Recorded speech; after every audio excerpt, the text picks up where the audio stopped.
So I'm just putting some electrodes on your chest here. These are just going to measure your heart rate and rhythm while you're exercising. This is not how former Boston Police Commissioner William Evans normally does his runs. You feel good, Billy? The speed feels good? Okay. Running has been part of his routine for decades, since he first started wearing the badge. I don't feel right any day unless I have my run and my cup of coffee. But after 60-plus marathons, a broken hip, and at an age he won't mention, keeping that routine has become a priority. You just become so self-conscious about every ache, every pain.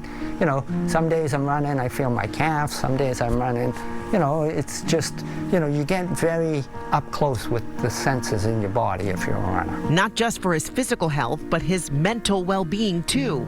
You know, the stress of the commissioner's job, dealing with the violence and seeing the young victims of shootings on the streets, you know, to try to take that all in, running was the way I dealt with it. To keep running in his life, Evans now comes here to the National Running Center at Mass General Brigham.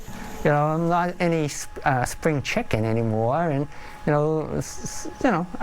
I got a lot of miles on my bones. Here we are. This is where we do our gait assessment. Dr. Adam 1040 is the director of running medicine at MGB. He works with athletes of all ages and abilities, especially after an injury. Your surgery was on the right side? Yeah.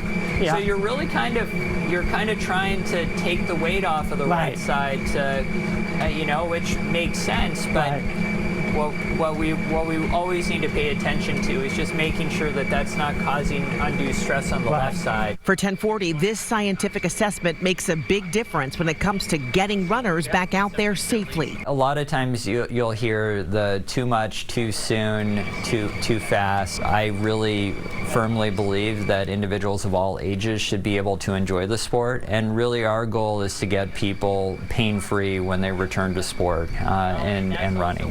Today's visit also includes a check on the former top cop's heart. The ECG here picks up any potential signal of risk in terms of both coronary artery disease and also a potential cardiac arrhythmia, neither of which we see here. For Katie Stewart, who leads the cardiovascular performance program, looking at the heart is critical for keeping runners like Evans where they want to be. So with a cardiopulmonary exercise test, we're looking at how well the heart, the muscles, and the lungs work together, how efficiently someone's able to utilize oxygen, whether there are any red flags. We know that exercise is the most protective thing we can do to maintain health, wellness, longevity, and cardiovascular health, but we need to do so wisely. Stewart says advances in science have really helped them do that. We know more now than we did then. We have more capability now than we did then. For Evans, it's all about using those tools to hit that 26.2 again on his favorite course.